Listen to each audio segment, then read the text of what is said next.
Hello guys, welcome back to FastForward U's Start Your Podcast. I'm Carrie Ingram. I'm Erica Avery. And we're really excited to give you guys this episode. This is the first episode of 2021, first episode of the spring semester, and we are actually just going to jump right into things. New year, new podcast. But today we actually realized that out of all the people that we've interviewed so far, we haven't really interviewed anybody else in the FastForward U team. And we had some big changes on our group last semester in which Kevin Carter, who was our student program manager, actually left for a semester, and now he's back part-time to help us run our accelerator program for the spring. So we decided to invite him on the podcast because why not? Why not speak to Kevin? So Eric and I are just going to jump right into everything with this interview. We hope that you guys get a lot of information out of Kevin, and we'll leave links in the podcast description box down below, as well as the description box for this video, so you guys can check out more about Kevin.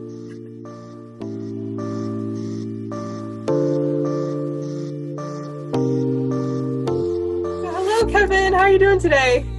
I am doing great. Glad to be back. Yeah, we're really excited to have you on the podcast. It's pretty funny considering the fact that this is like our 5th or 6th episode and this is the first time that you're on, but I felt like you were probably the perfect person. So as always, the first question we always ask everyone is just to tell us a little bit more about you and what you do. Awesome. Well, my name is Kevin Carter, and I've been a part of the FastForward U family for almost 4 years now. I first came to Hopkins in 2017 in the fall to help grow FastForward U as its first iteration. And really, that's where a lot of my passion is. It's working with student entrepreneurs, giving them resources, advice, connecting them to the people they need to be connected with, and just helping them grow to where they want to be. I think I probably asked you this when I first started working here. What really sparked your interest in entrepreneurship and got you from being a student yourself to diving into this industry? I kind of stumbled into entrepreneurship, as many people do. I didn't know I wanted to be an entrepreneur. I spent a lot of my college experience finding out things I didn't want to do. So, for example, I came into college and I went to Georgetown. And I'm like, all right, I'm going to study international economics and I'm going to be the general manager of a baseball team. That was like my clear focus path. And then I had my first like microeconomics class and I hated it. All right, maybe macro will be better. I hated it. So it's one of those, very quickly, I'm like, okay, I need to change paths. And I think the beauty of entrepreneurship was that it's so broad and open-ended. You can really find your passion and carve out your own lane. You don't have to follow this expected path that people have for you. So I think that's a lot of how I came into entrepreneurship through an internship at a company called 1776 in DC.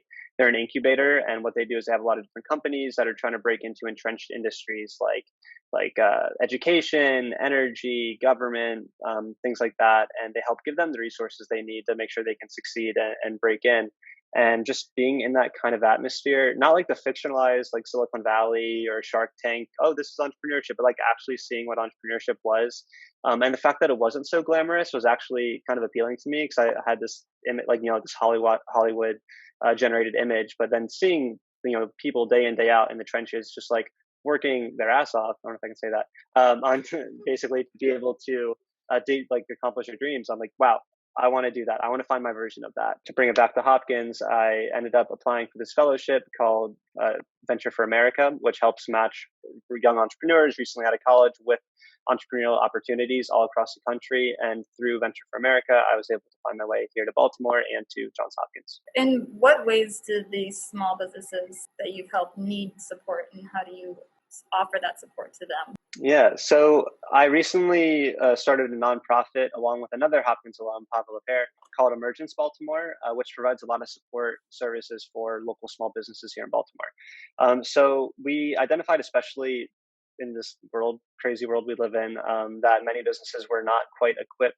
to take advantage of the digital opportunities, or they saw being digital as more of a hindrance than a help, especially, imagine you're a mom and pop shop and you've been running your store and you have like this, storefront in Hamden, Pigtown, Remington, wherever, and you know how to do your business, but digital marketing is way over your head, or what the heck is SEO? How do I actually build this presence and drive traffic to my site? So one thing we did was we created a platform called Buy Local Baltimore. We've aggregated over 550 local restaurants and shops here in Baltimore that we've identified, what do they sell? What neighborhood are they in? who owns it. Is it woman owned? Is it black owned? And we have this all publicly available for anyone to view and sort. And like, oh, let's say I want to support a black owned fashion shop here in Remington. You can go through and search and maybe find the three people that fit your criteria. So that's one of them. Another project we worked on was called Force for Local. We actually worked with a student startup out of Loyola called Equalize, where we helped them to match businesses that needed support services when it comes to like that digital marketing component. We would actually be able to curate a group of just young, energetic college students that wanted to dip their toe in the water of providing real support to a business.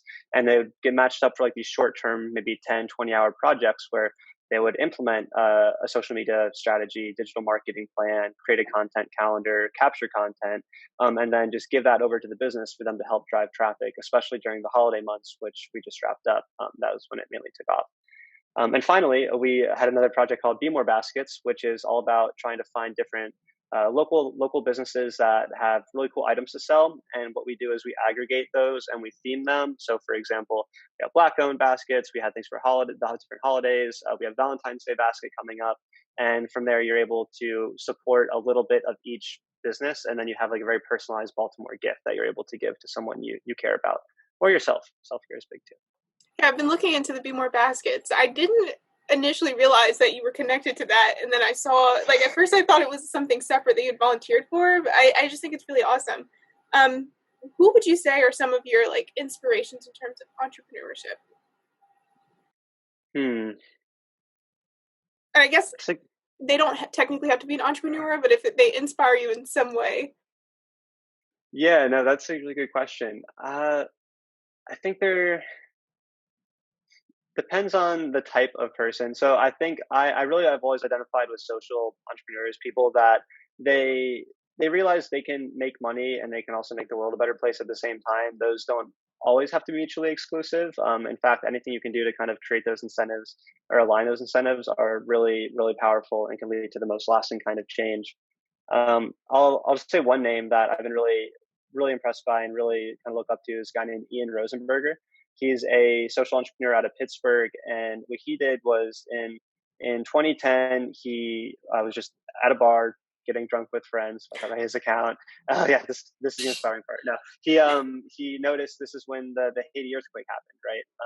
And he's like, "What the hell am I doing? I'm sitting in a bar, I'm getting drunk, having a good time, recently out of college. Meanwhile, like 100,000 people dead, entire lives shattered all across the continent or all across the country."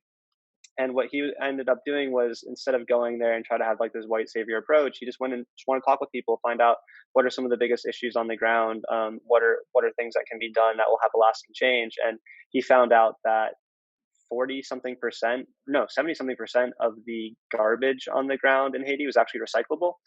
So he's able to set up these plants in Haiti that employ just a bunch of innovations and are able to take the quote unquote garbage on the ground, but actually recycle it into cool things like backpacks, fabric, different types of outerwear like that.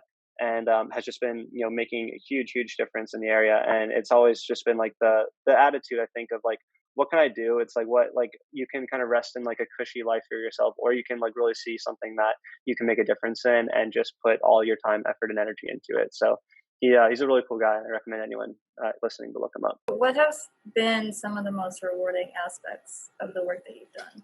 What draws me to entrepreneurship is the idea of working in small teams to accomplish things. That's why I've never really been interested in trying to take on some big, like, kind of corporate job where you're just like this interchangeable cog in a machine that doesn't care about you. I like the idea of being able to do things on a very personal level where you can actually see the results.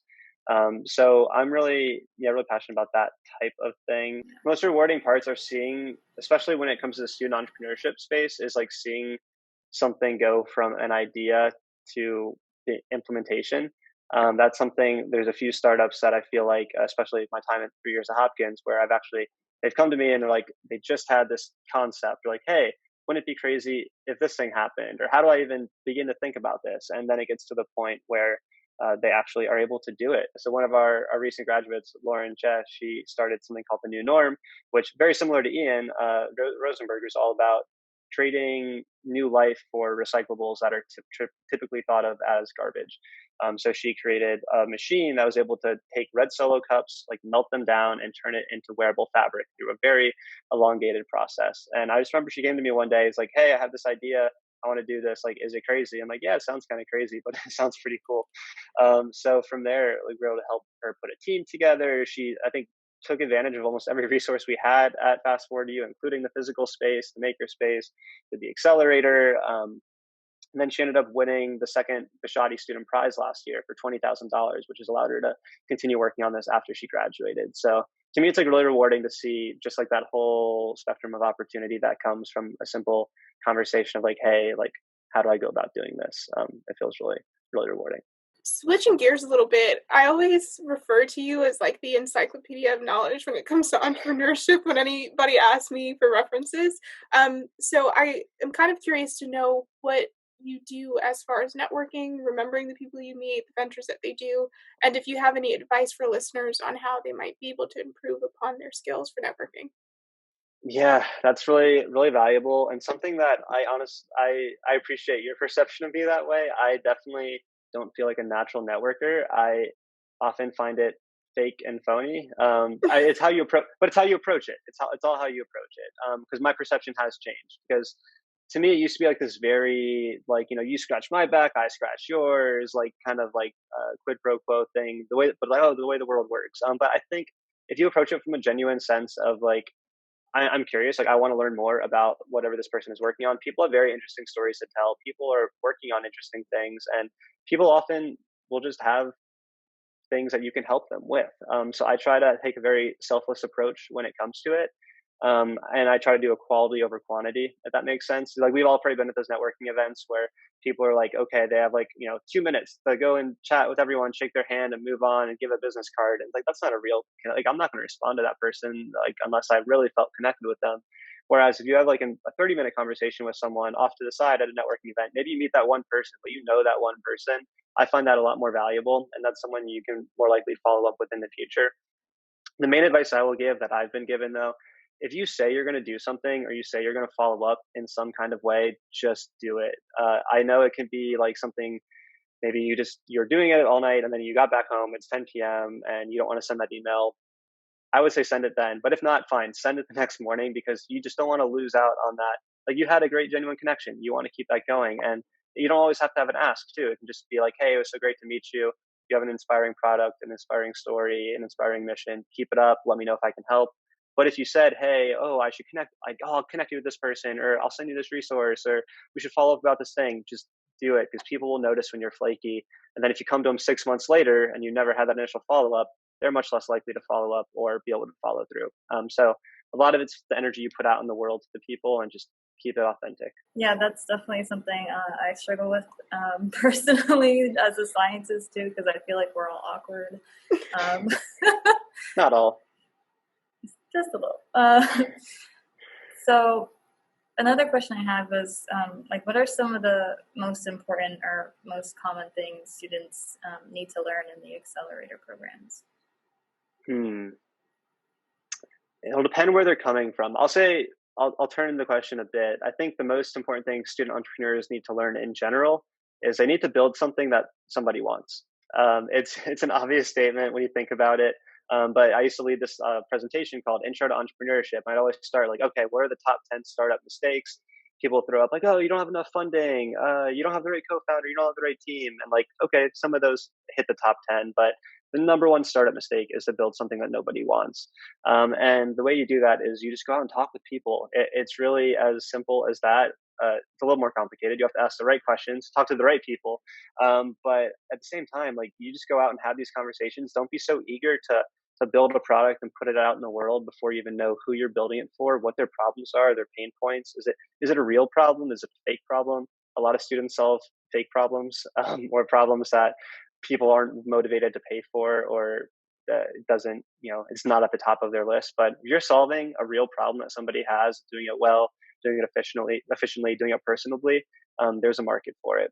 Do you find that there's any big differences in working with college students versus working with people beyond college now that you've done more ventures that aren't just Hopkins based?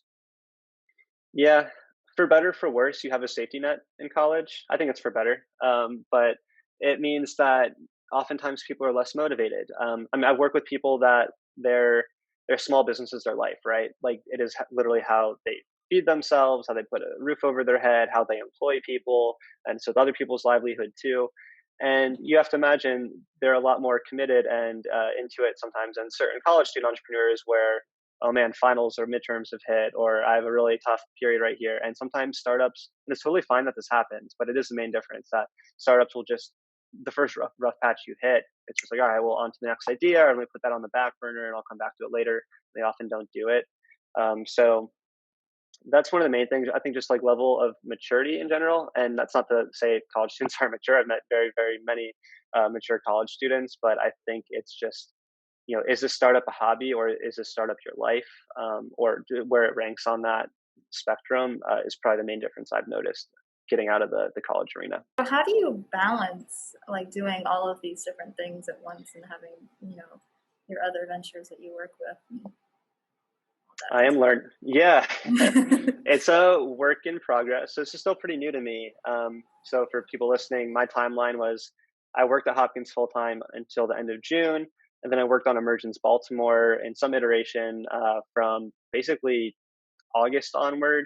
And that's still happening, just takes a little bit of a backseat right now. And then I spun up my LLC called Coach Carter Consulting, which is just kind of helping university entrepreneurship centers like FastForward U all over the country with whatever initiatives they might need, whether it be helping to plan their first accelerator program, running a pitch competition, student mentorship, creating community platforms, whatever it might be. So I'm just getting that off the ground. I'm very much early stages of that. And now I'm back at Hopkins working part-time. I'm working on Emergence Baltimore, trying to find our next move. I'm trying to source opportunities. So a lot of it is just like, I should try to not be too complacent, I think, because now that I do have solid income again coming back from Hopkins, it could be sometimes easy, like, oh, okay, well, I'll just do this and I won't worry about it. But I think you always have to be thinking of the future, always trying to solve a need or keep your eye out for opportunities that might be a good fit. It also comes tapping into your network as well. So as a kind of an aside, one thing I did is because I realized I have pretty good experience I got from FastForward U, but I don't really have any name recognition beyond what I did here. I don't have any, I don't hold any weight, you could say, with anyone else in like the student entrepreneurship space if you're in like Seattle, Washington or Austin, Texas, right? So one thing I did was I created this big survey of over 100 different university entrepreneurship center directors. And I created a report from that in fall 2020, all about how are they approaching the upcoming academic year, what things are working well virtually, what's not working well virtually, how are they working with their students, what has changed financially, just a lot of different topics. And then through that, I was able to publish a free report. So after publishing that report, first of all, I did a lot of cold outreach. I reached out to almost 400 entrepreneurship directors across the country. A lot of it was just putting together a spreadsheet of like Googling things and trying to find a name, and just like a lot of late nights doing really menial tasks, but sometimes you need to do that. But now I have a Rolodex of people. Over 100 responded to me. I'm working on leads with some of these people because they were impressed by the report I was able to put together. So I'd say, less the original question, more advice, but don't be afraid to kind of do some of that busy work. You can't outsource everything. For me, it was not enjoyable to be scraping information from, University of Washington, St. Louis, just Googling things monotonously, but you learn a lot by it. You learn about the programs, you learn about the people, you learn, is this a well-funded department? Are they not as well-funded? What programs do they have? And then from there, I think you're able to develop interesting relationships. So managing your time, I think it's tough because no one's telling me what to do. I enjoy that. I mean, I'm an entrepreneur. I think most people get into entrepreneurship because they enjoy not being told what to do. But I think managing your time, there's definitely, you need to have internal and external motivation, I think, to make sure that you actually are spending your days wisely. Last question. What resources can listeners contact, reach, links, that sort of thing to keep in touch with you and your ventures? Yes. So you can go to coachcarterconsulting.com. So I love that name, by the way. Great movie.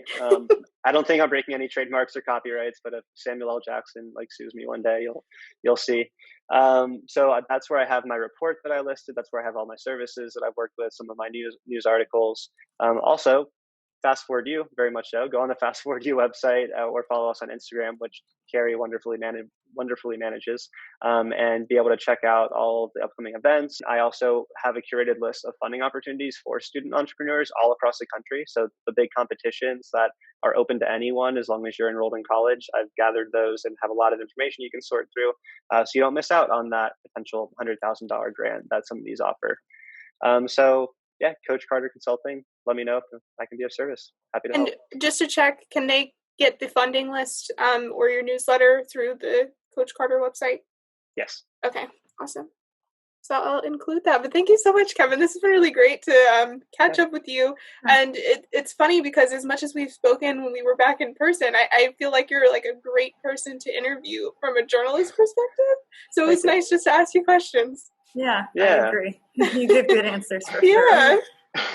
Thanks. Well, glad it was hopefully entertaining and enjoyable and informative, all three of those. So seriously, thank you so much for both of what you do. You've made FastForward U run so seamlessly this past semester, and I'm very much looking forward to what spring 2021.